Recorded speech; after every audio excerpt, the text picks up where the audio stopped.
Tudo bem, então, oficialmente uma boa noite. Vamos dar início ao nosso oitavo encontro sobre valuation. Hoje com o tema crescimento da empresa, né? Também é um tema bastante relevante para fazer um fluxo de caixa adequado na análise da empresa. Bem, então, mais uma vez, uma boa noite, bem-vindo, Gustavo, também. Vou compartilhar aqui a apresentação.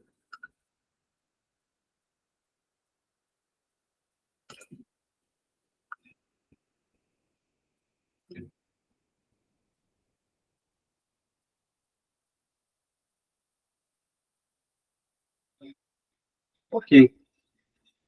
Então, bom, qual o valor usar, né, do fluxo de caixa? Até então, a gente vem trabalhando muito o conceito de custo de capital, a parte percentual, né, relativa do capital de terceiro com relação ao capital próprio.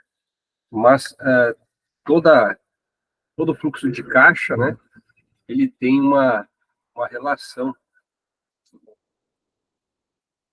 Selecionar minha caneta, fazer um fluxo aqui rapidinho, né, de caixa. Então, a gente tem valores que a gente espera ser positivo no futuro. Tá? E esses valores a gente quer saber quanto vale no presente. Normalmente são para 5 anos. Quero saber quanto vale no presente. Isso aqui, como a gente conhece na matemática financeira, né, para cada um deles, a gente vai trazer para valor presente como sendo, né, o meu fluxo de caixa no período 1 sobre 1 mais a minha taxa. É alguma coisa, né? Ou é o VAC, ou é o CAE, tá? Elevado na N. Então, esse aqui é o nosso fluxo de caixa. Até então, nós vamos trabalhando o R. Como é que eu determino isso? Agora, a gente tem como tema de hoje tratar esse componente aqui de cima. Então, o numerador, tá? E a aula 8, estimando o crescimento. Quanto vai crescer a partir da data zero a empresa no futuro. E ela não pode crescer infinitamente. Então, é algo bastante relevante para uma boa estimativa de valor da empresa, valor intrínseco. Tá? Esse é o capítulo 11 do livro da Modari. Então, indo já direto para a estimativa de crescimento, né? Algumas ressalvas que a gente tem que fazer. Uma forma de determinar esse crescimento muito usada é olhar para o passado. No entanto, a gente tem que ter em mente que isso é frágil, tá? Mas é um bom ponto de partida para estimativa, né? Olhar o passado, principalmente no curto prazo, onde é que você esteve ontem, o que você faz o ano, né? Eu estudo economia, então, onde é que você vai estar amanhã? Muito provavelmente no curso de economia, olhando para o passado. Então, outra forma da gente estimar, além de olhar o passado, é olhar as estimativas dos outros.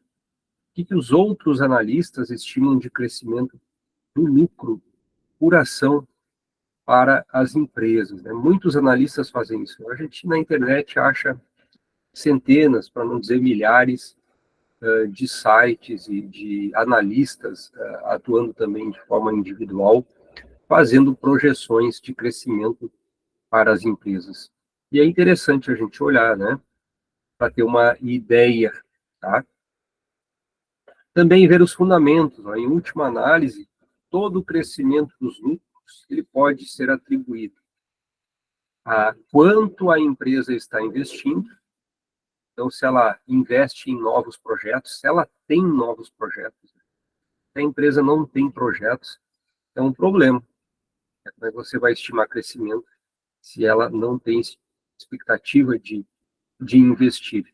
E qual o retorno também que esses projetos vão gerar para a empresa? Então, estou olhando dentro de uma ótica fundamentalista para as razões, né, ao qual a empresa poderá vir a crescer.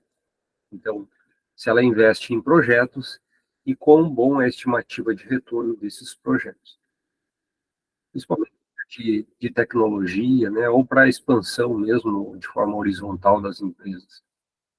Então, o crescimento histórico. A taxa de crescimento histórico, né, ela pode parecer um fato para nós, uma estimativa, mas na verdade ela é uma estimativa, sendo redundante, né? Por quê? Depende de como a gente calcula. As taxas de lucros serão diferentes, ó, dependendo da forma como a gente calcula a taxa. Se a gente usar média, eu posso usar média simples, eu posso usar média geométrica, e isso acaba alterando o valor, né? Se eu usar uma média geométrica composta, ela vai tender a ser maior. E aí, todo o fundamento na matemática é com base no composto. Tá? Então, e tem também juros simples, aí é linear, qual deles é o mais adequado? Né? E a gente enxerga a maioria das projeções sempre realizando com base em cálculo da média simples aritmética. Outra, período de estimativo. Né? Se eu alterar o período que eu usar do passado para estimar a taxa de crescimento da empresa, eu também vou ter mudanças de estimativa. Se eu usar 5 períodos, se eu usar 10 períodos, vai alterar a média. E a empresa pode ter um ano ruim durante essa estimativa, essa visualização passada, o que pode, então, muitas vezes, gerar taxas de crescimento altas no momento que ela volta a ser positivo. Então, ao usar crescimento histórico, a gente tem que ter em mente que as taxas de crescimento, elas perdem o sentido quando os ganhos passam de valores negativos para valores positivos. Deixa de ser um bom referencial. E por conta disso, eu tenho que fazer algumas alterações no mecanismo de análise, né, ou de projeção do crescimento, se a empresa tem um lucro negativo. Pegar o caso das empresas de alta tecnologia, como Tesla, se vocês olharem para o passado dela, só dá prejuízo. Só dá prejuízo. E como é que ela tem o valor que tem? Né? Não paga dividendos. Tá? E ainda assim, todo mundo aposta no crescimento dela. E ela tendo crescimentos exponenciais. Tá? Então, a gente precisa de outros artifícios, além de olhar para o passado, para projetar o futuro, como eu mencionei na parte de projetos, né? Qual é a expectativa de retorno dos projetos. E também a taxa de crescimento diminuirão à medida que as empresas se tornam maiores. Né? Se ela mantivesse a taxa de crescimento de forma ininterrupta, no longo prazo, ela iria ser dona de todo o dinheiro do mundo, iria canalizar todo o dinheiro do mundo. E isso não é possível. Então, quanto mais antiga é a empresa, né, menor, tende a ser menor a taxa de crescimento dela. Quanto maior for também, tende a ser menor a taxa de crescimento dela, tá?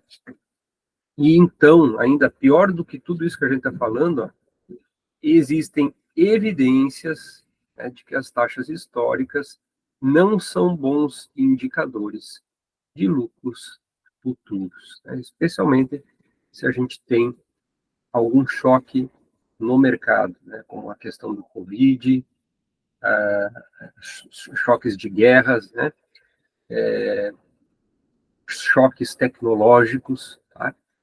Até tem literaturas que falam a respeito disso, né, que o mundo ele se alimenta desses três tipos de choques, né?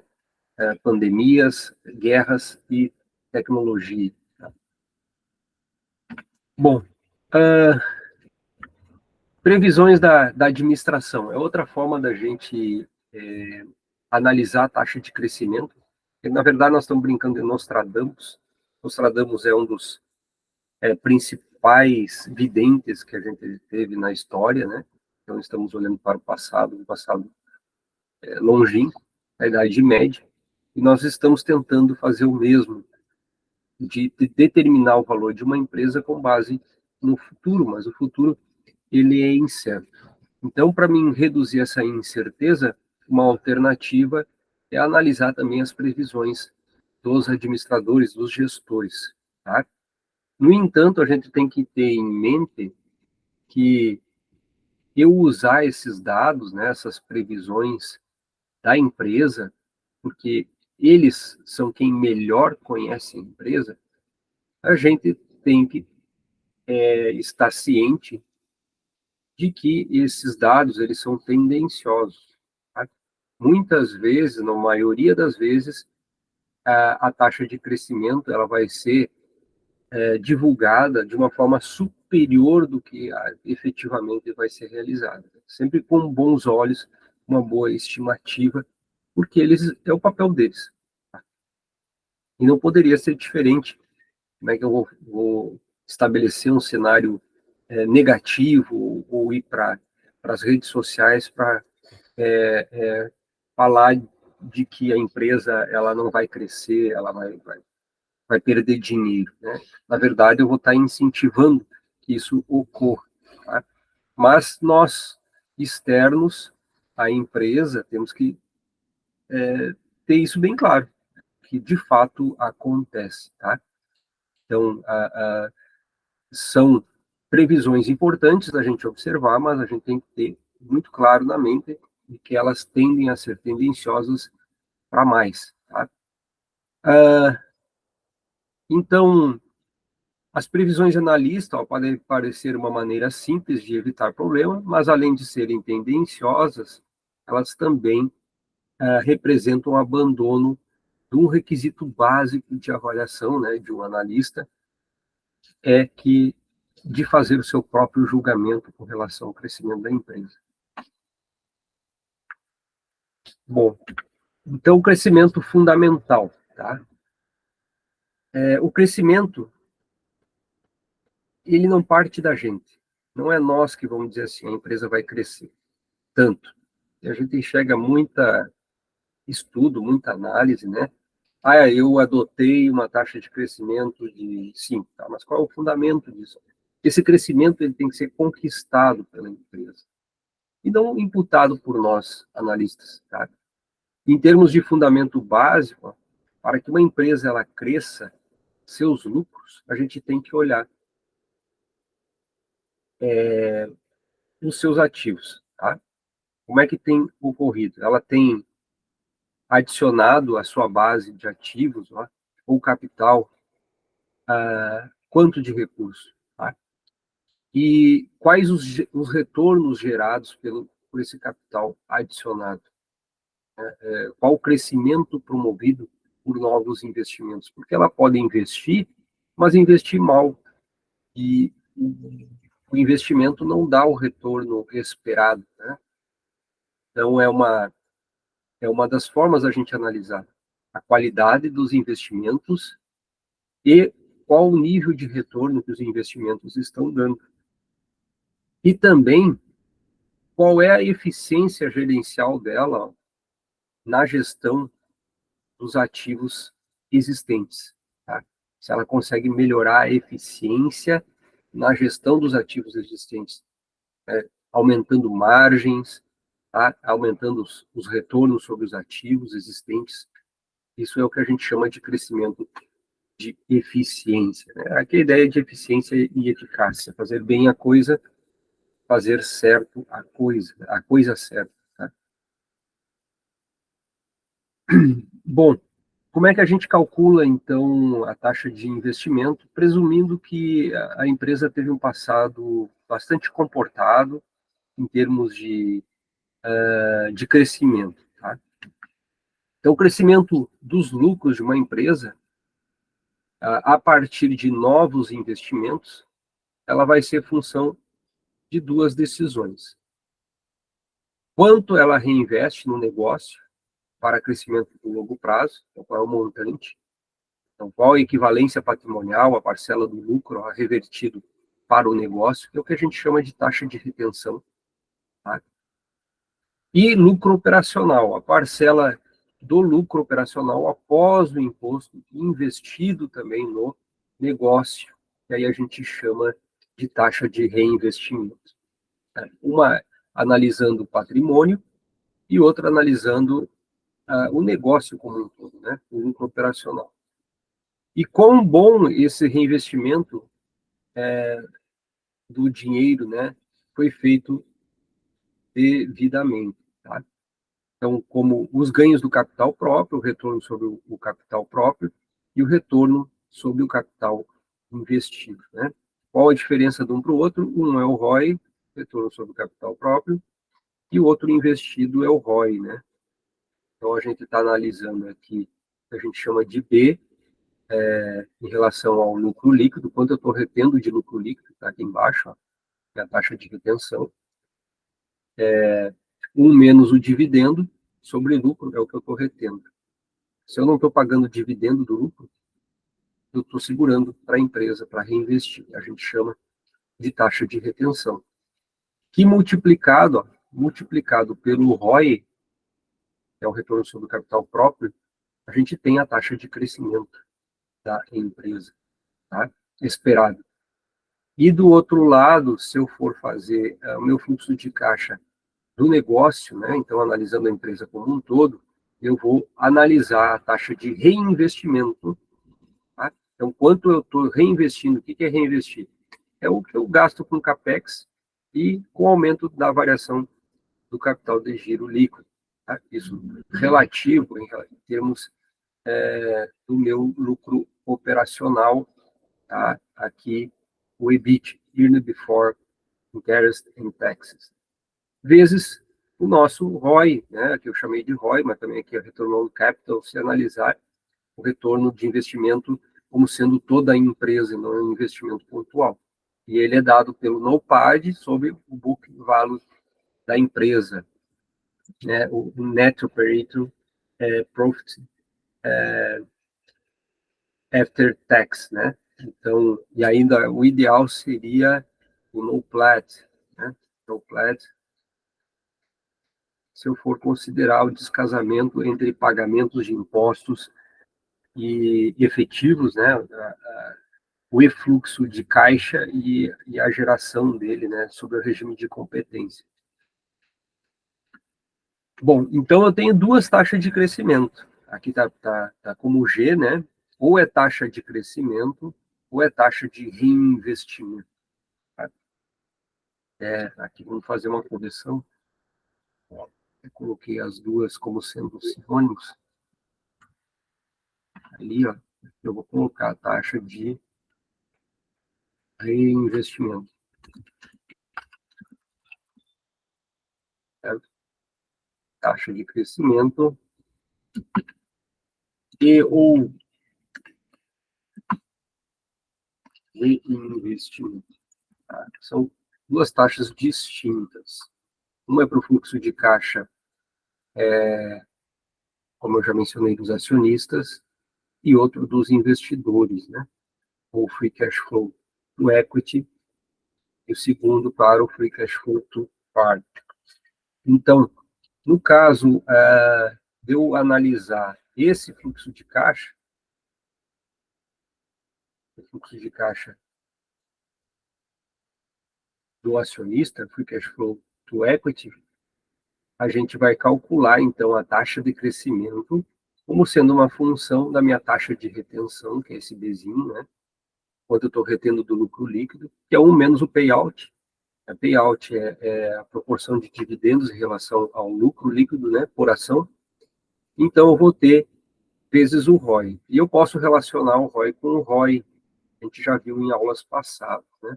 Ela tem essa relação aqui. Então, posso usar essa segunda equação. E a taxa de reinvestimento, ela vai ser usada, então, quando eu estou calculando o Free Cash Flow to Farm, como sendo, então, a minha taxa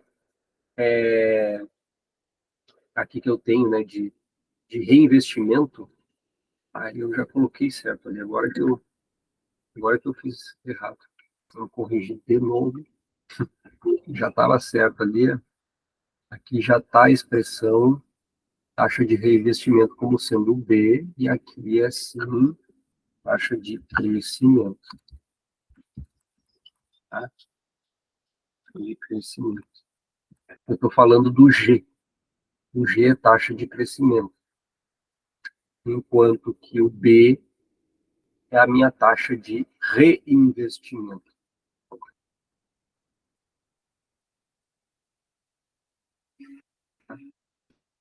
E essa taxa de reinvestimento, ela é a relação de CAPEX menos a depreciação, mais a minha variação do capital de giro líquido sobre o NOPAT. Tá? Bom, aqui em cima também tem a outra relação do ROI, né, considerando o giro de investimento e a minha margem operacional. Venda sobre investimento, vezes NOPAT sobre vendas, eu tenho NOPAT sobre investimento, né, meu cálculo do ROI. Então, com isso, a gente consegue brincar com essas equações e calcular a taxa de crescimento sem fazer muitas alterações nos balanços ou nas demonstrações financeiras, reduzindo a quantidade de contas que eu estou manipulando para achar o crescimento da empresa. Aqui alguns exemplos, para deixar mais claro. Uma empresa hipotética é a LMF, a Liga do Mercado Financeiro, apresentou os seguintes dados no final de 2022. Um EBIT de 2,5 milhões, né? Beleza, de EBIT, né? Tá bom para nós.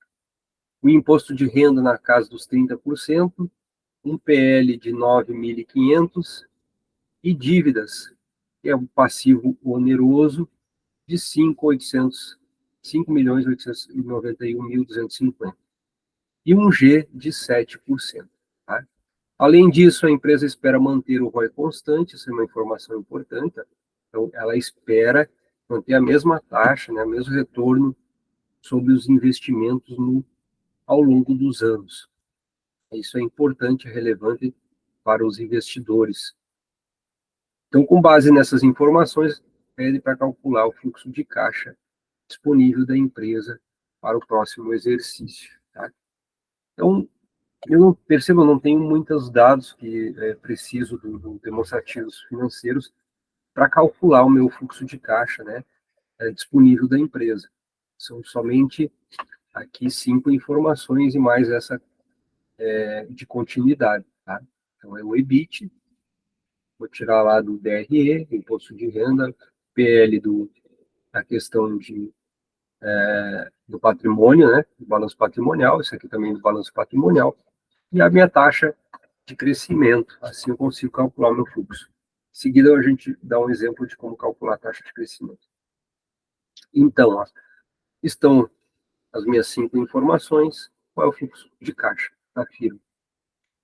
A gente tem a proporção de passivo sobre PL, dado pelos valores, de 0,62, né? 62% aqui de relação entre passivo e PL. O ROI da empresa, foi falado que é constante, ele é o NOPAT sobre investimento. Quem é o investimento, considerando toda a empresa, o capital da empresa, é o passivo oneroso mais o patrimônio líquido, tá? Que está aqui sendo dado. E o NOPAT, que era os 2,5 milhões, menos o imposto. Então, a partir do EBIT, eu consigo calcular o NOPAT e acho facilmente o ROI. Tá? O GNOPAD, então, ele vai ser dado com base, né, na relação matemática que a gente viu, né, da taxa aqui de reinvestimento vezes o ROI. Okay? Beleza, não tem problema, Cássio. E aí eu consigo calcular, ó, a minha taxa, então, de reinvestimento com base nessa taxa de crescimento, simplesmente invertendo a equação, né? Isso aqui passa para o outro lado, aqui dividindo, tá? Como está aqui colocado, e eu acho a minha taxa de reinvestimento. Por que eu preciso da taxa de reinvestimento? Porque o meu NOPAD menos a minha taxa de reinvestimento é o meu fluxo de caixa. Mas como assim tão simples? Porque o NOPAD é o EBIT menos 1, multiplicado por 1 menos o imposto de renda. E quem é a minha taxa de reinvestimento, né?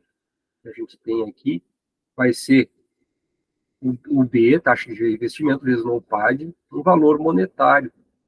E isso aqui é o meu CAPEX, tá? Menos a depreciação. E aqui está somado também a minha variação do capital circulante líquido, né? O meu working capital. Tá? Então, eu respeitei as equações de formação do fluxo de caixa, considerando o imposto de renda, considerando os investimentos, né, tanto em ativos fixos quanto ativos de curto prazo, para chegar ao meu fluxo de caixa, porém de uma forma matemática, tá? Bastante rápida. Então, nesse exemplo, meu free cash flow do farm para o próximo ano vai ser de 719 mil. Um outro exemplo, agora eu quero travar a questão de crescimento. Eu quero que a empresa mantenha a taxa de crescimento aí, ó, de valor de mercado em 30%. Então, o que eu vou fazer? Eu estou travando em 30% o ativo dela aqui, ó, vai crescer 30%. Isso que eu quero. E eu tenho custo, o VAC, que a gente aprendeu nas aulas passadas, aqui sendo dado já pronto, 10%. Qual seria a taxa de crescimento requerida, né, para que eu pudesse obter esse crescimento no valor da empresa de 30%, tá? Quanto eu tenho que reinvestir? A taxa de crescimento ali para ter esse valor. Então, por esta equação, eu vou pegar os valores do exemplo anterior, passivo mais PL, vezes 1,3, e a minha relação de fluxo de caixa aqui, né? Então, estou somando um período a mais e eu vou descontar o meu VAC, penalizando ele dessa mesma taxa de crescimento. Com base nisso, é só isolar o G, que virou álgebra. Eu vou isolar o G e eu tenho a minha taxa de crescimento necessária para que eu tenha um aumento de valor da empresa em 30%.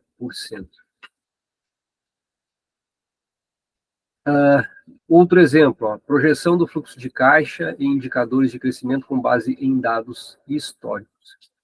Então, vamos supor que a empresa tenha agora o imposto de renda não de 30%, mas de 34%, e eu vou olhar para 5 anos passados. O ano 0, menos 1, menos 2, menos 3, menos 4, fechando 5 anos. E eu tenho o EBIT de cada um desses anos, a depreciação de cada um desses anos, que é facilmente obtido por demonstrações financeiras, o CAPEX, que a gente pode pegar lá demonstrativo de fluxo de caixa, ou mesmo balanço patrimonial, e eu tenho também a minha variação do capital de giro, também obtida com base nas equações que a gente aprendeu em aulas passadas. Tá? Com base nisso, a gente pode calculando o NOPAD e o Free Cash Flow to Farm, né? E também a taxa de reinvestimento. Então, o NOPAD, ele vai ser o EBIT, multiplica 1 menos o imposto de renda, aqui os valores. Então, estou pegando esses dados aqui para achar esses valores. A depreciação já foi dada, simplesmente estou trazendo dela para cá. Se eu somar esta mais essa, eu tenho o fluxo de caixa operacional da empresa. Tá?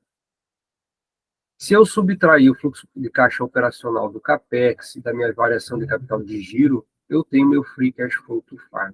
Estou subtraindo esse valor para chegar a este aqui. E eu vou fazer para todos os anos, tá? A minha taxa de meu reinvestimento total é o que eu estou gastando com CAPEX, né? E o que eu estou gastando com capital de giro, descontado da depreciação. Então, é a mesma equação que a gente viu, porém aqui com valores monetários. Tá? Assim eu consigo achar o meu reinvestimento total da empresa, né, em valores monetários, e calcular a taxa de reinvestimento ano a ano, né, que vai ser aqui dado pelo meu reinvestimento total sobre o NOPAD, tá? Que é a mesma equação que a gente viu. Eu tenho os valores de reinvestimento que ela praticou nos últimos 5 anos. Com isso, eu posso fazer uma média.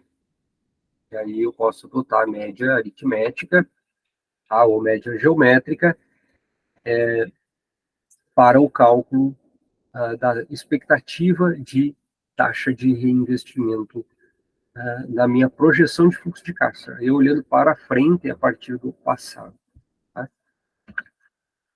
Então, agora, vamos fazer a projeção. Eu tenho aquele fluxo de caixa, eu olhei 5 anos para trás, e agora eu vou projetar 5 anos para frente. Eu estou partindo do ano T, que é o ano zero, né? Ano T é o ano zero, então aqui é o valor observado, está lá no demonstrativo de resultado, enquanto que o ano mais 1, mais 2, até mais 5 são projeções. Eu estou estimando. Então, eu tenho esse dado real, né? E eu calculo o meu NOPAD projetado como sendo o do período T, que é zero, mais a minha taxa aqui de crescimento, né, que a gente tem do NOPAD. E eu tenho a minha taxa de reinvestimento. Ó. No ano zero, é um valor fixo, é um valor já pré-determinado, né, já pelos dados do demonstrativo financeiro. Mas aqui eu projetei na lâmina anterior. São todos eles 48,7, que é uma média dos últimos 5 anos. Então, eu consigo, dessa forma, calcular meu fluxo de caixa, o Free Cash Flow to Farm, para os próximos 5 anos, considerando a taxa de reinvestimento e a taxa de crescimento da empresa, né, que foram observados. Tá?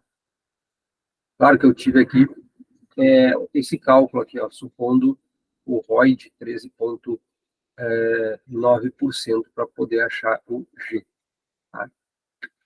Bom, o VAC a gente também determina com base nas aulas passadas, e assim eu consigo calcular o que a gente chama de valor explícito, considerando somente até o 5º ano. Tá? Se eu quisesse saber o valor intrínseco da empresa, eu teria que pegar o valor explícito mais o implícito. A gente vai ver nas próximas aulas. O valor implícito considera o infinito, né? A vida infinita da empresa. Tá? Então, essa aqui é a parte explícita. Eu teria esse valor para a empresa, considerando o meu free cash flow to farm projetado com base no reinvestimento passado e na taxa de crescimento aqui estimada, com base no ROI. Bom, então, o número-chave, né, é o retorno sobre o capital. Tá? Então, como é que a gente faz para determinar o valor do ROC ali, que eu coloquei já um valor aqui antes de 13,9. Eu vou ter que fazer esse cálculo. Em EBIT, 1 menos a taxa, né, de imposto sobre o valor de mercado, né, da, do patrimônio e também das dívidas, descontado, que é dinheiro. Fazendo esse ajuste aqui no português e considerando tudo que a gente viu em aulas passadas, né, despesas ou receitas extraordinárias, arrendamentos operacionais, questão de ciclicidade dos ganhos, eu vou falar um pouco agora, também a questão de ágios, né, que a gente possa ter em aquisições de empresas, tá? Usando também uma taxa de imposto marginal, que a gente comentou em aulas passadas. Então, eu vou fazendo esses ajustes para poder fazer o meu cálculo adequadamente. Né?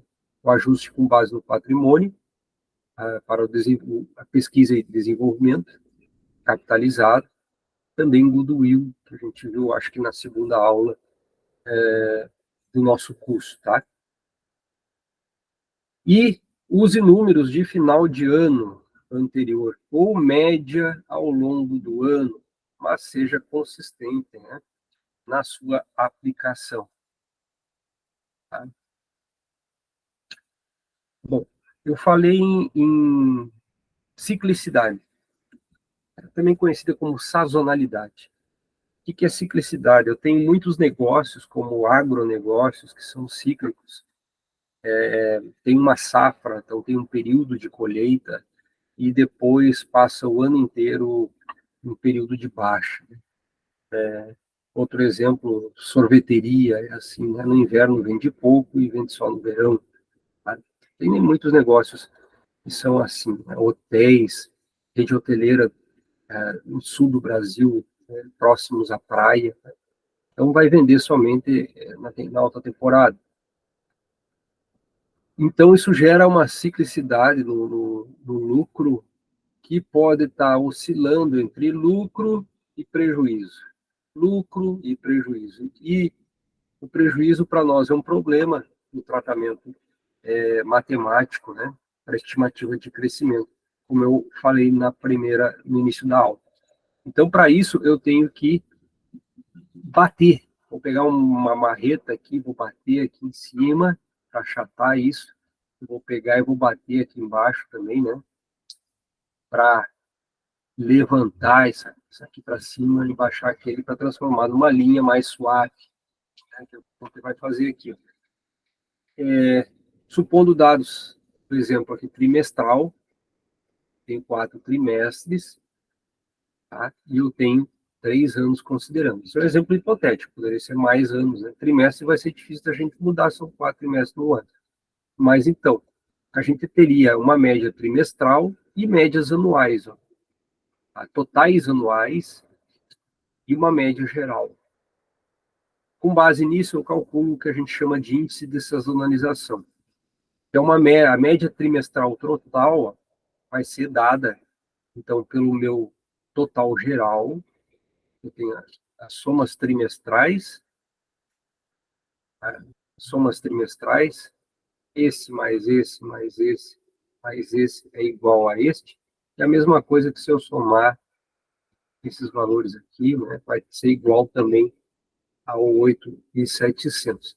Então, eu vou dividir aqui, né, por 12 observações que eu tenho. 1, 2, 3, 4, por 12 observações, né? 4 vezes 3 anos, eu tenho, então, uma média trimestral de receita. Meu índice de sazonalização ele vai ser a média trimestral sobre a média trimestral total. E assim eu vou fazendo o cálculo período a período. Que o exemplo, o primeiro trimestre do ano 8, eu vou pegar o meu valor original, que é 520, e vou dividir, tá, pelo meu fator aqui de dessazonalização, meu índice de dessazonalização, que é esse 0,809. Assim, eu chego a um novo valor de receita. E vou fazer isso para todos os meus períodos. Como é que eu cheguei a esse índice de dessazonalização? Média trimestral, tá? Que a minha média trimestral aqui, 586,67, dividido pelo esse número mágico, médio total, 725, 0,809. Tá? O segundo é maior, dá 1,12, porque é 813 dividido por 725, então dá 1,12. Assim eu linearizei a minha série histórica. Ah, mas eu não estou manipulando os dados. Bom, depois de calcular, a gente pode dessazonalizar os dados. É fazer o caminho inverso. Com base no cálculo que a gente tem, sazonalizar os dados de novo. Em vez de dividir pelo índice de sazonalização, agora multiplicando. Bom, outro ajuste que a gente tem que fazer, que eu falei, que foi o goodwill, né, ou ágil, a gente já falou em aulas passadas, até o conceito de novo, né, a ideia de mais-valia, tudo isso atribuído lá no artigo 178 da Instrução Normativa da Receita Federal 1700, tá? Que analisa o que a partir do market value, né, dos ativos, eu vou chegar a essa relação que é o valor justo, né, descontado do passivo a valor presente, eu chego ao meu valor justo. E a mais-valia, então, vai ser o valor da empresa menos o PL. E o goodwill é o valor justo menos o PL menos essa mais-valia, de acordo com a Receita Federal. O que mais? Crescimento de eficiência. Eu falei que a empresa ela pode melhorar o seu desempenho de gestão da empresa, né? Então, quando o retorno sobre o patrimônio está mudando, haverá um segundo componente para o crescimento. E esse segundo componente eu tenho que determinar. Antes eu determinei de forma linear, né? Era igual a taxa de crescimento para todos os períodos futuros. Mas e se estiver mudando esse valor? Tá? Positivo se o retorno estiver aumentando, ou negativo se o retorno estiver diminuindo. E também se o ROC é um retorno de capital no período T, tá? E em T mais 1 é o retorno do capital no período T mais 1, aí eu vou ter a taxa de crescimento como sendo o meu ROC, vezes a taxa de reinvestimento, mais essa segunda parcela de crescimento, que é esse valor a maior que eu tenho do ROC, o T mais 1, em relação ao período T. Tá? Então, vou ter um plus na minha taxa de crescimento. Por exemplo, suponha que uma empresa está gerando um retorno sobre o capital de 8% e seus ativos existentes esperam aumentar esse retorno para 10%. Tá? Então, estou saindo de 8% vou para 10%. Eu estou tendo um aumento de 25%. 25%. Qual vai ser a minha taxa de crescimento? Bom, então, se eu esperar que a empresa tenha uma taxa de reinvestimento de 50%, eu vou pegar esse retorno sobre o capital que a gente tem, no caso 10%, e vou somar esses 25%, ou seja, eu vou chegar a 30%. Então, é uma diferença substancial. A principal diferença é que o crescimento de novos investimentos é sustentável, enquanto os retornos de eficiência são de curto prazo ou transitórios. Tá? Então, é um cuidado que a gente tem que ter ao observar se a empresa está tendo crescimentos, está, né, mudando o ROC, retorno operacional, Return on Capital. Então, o crescimento da eficiência global da empresa, sendo dado por essa equação aqui, quando tem melhoria da administração e de governança também, eu faço essa correção, e aumento de eficiência operacional pode acontecer, não é da gestão, mas é somente operacional. Então, essa segunda forma de ajuste pelo crescimento de eficiência. O que mais? Crescimento da receita e margens operacionais, a gente também tem que observar. Estimar as taxas de crescimento, né, das receitas ao longo do tempo. Estimar as margens operacionais esperadas a cada ano. Tá? Então, vocês dão uma olhada aqui nessas lâminas, que é importante. Eu vou dar uma acelerada em função do horário. Também estimar o capital que precisa ser investido para gerar crescimento de receita esperado, né? Eu consigo fazer estimativa, tal como os exemplos que a gente apresentou, e também analisar se a empresa ela teve prejuízo no passado. Se ela teve prejuízo, aí complica um pouco a análise com relação ao lucro operacional. Tá? Nós vamos ter que fazer alguns ajustes. Né? Aqui é um exemplo de uma empresa que ela tem um lucro operacional negativo no ano corrente, mas que se espera que em 10 anos isso vá mudar de cenário e passe a ser positivo. Tá? Então, dessa forma, eu vou ter que capturar dentro da empresa alguns dados além da questão operacional, como a questão de receita, a questão de mudanças então, de receita dado por um período para o outro, passar no português aqui, já está com o meu esquema. Então, eu tenho o plus de receita estimado até o 10º ano, eu tenho o índice de vendas em relação ao patrimônio aqui, como sendo uma relação de 1,5, né? Então, seria aqui o giro do meu patrimônio líquido, tá? Da empresa. A taxa de reinvestimento vai ser a mudança de receita sobre esse índice de vendas, que tem o cálculo do reinvestimento, e assim, qual é a mudança que eu tenho que ter de capital investido para proporcionar, né, para sustentar esse crescimento de receita com base nos dados da empresa. Tem que, Ô, todo professor, ano, fazendo esse investimento de capital. Pode falar, Vitor?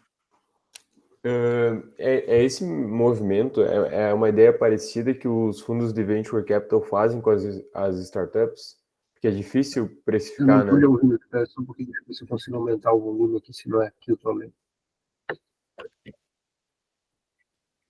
Me escuta agora? Ah, Esse é um movimento semelhante que os fundos de... É essa ideia de cálculo que os fundos de Venture Capital fazem para avaliar as startups, porque é difícil precificar, né? é, Uma startup. é difícil, né? Então, empresas jovens, né, que normalmente tem mais refluxo, mais injeção de dinheiro. Não só empresas jovens, mas um novo projeto. Um projeto que é disruptivo, você não tem histórico, normalmente só tem mais despesas, mais investimento, né? Pesquisa e desenvolvimento gera mais gasto do que receita. Tá? Então, é um artifício bastante usado, sim. Na questão de empresas pequenas, aí tem a questão do beta, que a gente já viu, né? O beta ajustado também tem que ser considerado. Tem vários fatores a serem observados quando a empresa é pequena, né? Então, isso vai aumentando o custo. Mas muito bem observado, tá? Realmente né? Bastante aplicado aqui por fundos de investimento para a questão de venture capital, né? Então, como é que a gente calcula o ROC, o Return on Capital, tá? Ele vai ser, então, com base em 6 aqui, né? Eu já coloquei aqui como é que eu vou botar, achar 7 com base em 7. Né? Um errinho aqui de, isso aqui sim,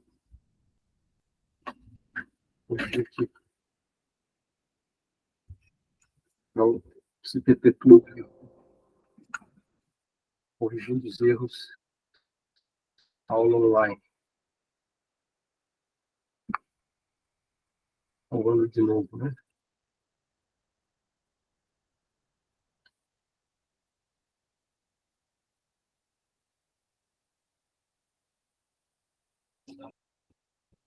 Tá? Bom, então, previsões, a gente viu aqui com base em lucro, mas a gente vai encontrar na literatura uma penca de outras técnicas também de previsão, de como é que eu vou estimar receita, né? Ali, por exemplo, nesse caso, que eu estou saindo de negativo para positivo. Tá? Então, complicou um pouquinho. Aí, bom, como é que eu determino esse aumento de receita? Essa projeção, se eu não tenho lucros passados. Então, como eu disse, tem uma penca de técnicas, e aí vai de gosto e de domínio da técnica. Né? Tem um conceito do que é uma previsão, e as principais técnicas, ó, consenso de comitê executivo, método Delphi, pesquisa de equipe de vendas, pesquisa de clientes, olhar analogia histórica com outros produtos, outras empresas que já passaram por um processo parecido, análise de cenários, né? Pesquisa de mercado, isso tudo de forma qualitativa e pode funcionar muito bem. Tem gente que é muito competente em fazer esse tipo de análise de previsão. E também o método Delphi, usando de especialistas, né, o pessoal que vive no mercado, que conhece muito bem o mercado, né, que é experiente. E também técnicas quantitativas, a mais simples, média móvel, tá? Média ponderada, exponencial, com tendência, regressão, modelos econométricos. Aí a gente pega um livro do Gujarat, tem dezenas, centenas de modelos econométricos que a gente pode usar. E a simulação também, né? Como simulação de Monte Carlo, para fazer previsões. Tem uma segunda classificação, então tem muita subjetividade, tem gente que contrata até videntes, né, para fazer projeções, previsões, e não só no mercado financeiro, né, mas também não parece bobagem, mas até uma CIA, né, tendo agentes lá que são sensitivos, são pessoas que têm dons diferentes, quase que como um filme de pessoas com capacidades, né, sobrenaturais, ou além do normal. Mas, como eu disse, tem gente que tem essa capacidade. Exemplo mais clássico, Nostradamus, né, no passado ficou famoso. E ela pode ser também, já viu em astrologia, né, acertando mais que isso. Exatamente. Então, um caso bastante famoso é o Nostradamus, aí as suas 942 quadras poéticas, né? Um almanaque criado em 1550. Ficou famoso por prever a morte do rei francês. De fato, morreu como ele previu, né? Ele era um conselheiro, ele já era famoso por fazer previsões, aí no aniversário do rei, o rei teve a infelicidade de perguntar para ele como é que se ele ia viver bastante, né? Com saúde, sem sofrimento. E aí ele olhou para o rei e disse que infelizmente ele ia morrer jovem e agonizando durante 30 dias numa cama com o olho perfurado. Né? O que aconteceu? Imagina, pleno aniversário do rei, ele, ele foi condenado, né? Foi preso, exilado, e aí aconteceu, 2 anos depois, o rei, novamente na sua festa de aniversário, tinha aquelas gincanas de combate, de cavaleiros, né? E aí, numa luta de cavaleiros, com aquelas enormes lanças, um contra o outro, a lança do inimigo arrebenta, estilhaça, e um pedaço do estilhaço entra exatamente no único ponto aberto da armadura, que era os olhos, tá? E perfurou o olho dele, ele acabou agonizando 30 dias na cama e veio a falecer. Depois desse feito, ele virou Deus, né? E na França, Então a rainha mandou imediatamente chamá-lo e ele passou a ser de fato o rei, né? Não se fazia nada na França sem antes ouvir o que Nostradamus falava. E ele acabou prevendo muitas outras coisas, né? Como a Napoleão, o Hitler, né? E fala também projeções apocalípticas, né? Então ficou bastante famoso, mostrando que isso pode ter algum sentido de veracidade, né? Hoje a maioria de nós não acredita se não tem uma base tecnológica, mas hoje você pode colocar um capacete cheio de eletrodos e aí movimentar coisas, né, com base na automação, e aí, bom, isso é ciência, né, deixou de ser crendice, tá? Mas é uma forma que a coisa pode funcionar, tá? Eu posso usar simulação também, aqui um exemplo de uma imagem de simulação, né, parece um monte de gente, mas está circulado em amarelo, mostrando que são as mesmas pessoas. Então, muitas vezes a gente se depara com esse tipo de imagem, às vezes na mídia, né, tentando mostrar que o movimento era grande, quando na verdade era pequeno, tá? Mostrando uma simulação. Então, a história da simulação tem mais de 5.000 anos, né, mas ganhou força com John von Neumann, no projeto Manhattan, que era o projeto da bomba atômica, um chamado simulação de Monte Carlo. Tá? Puxa, já se foi nosso horário. E aí, então, aqui tem um texto explicando a simulação de Monte Carlo, tá?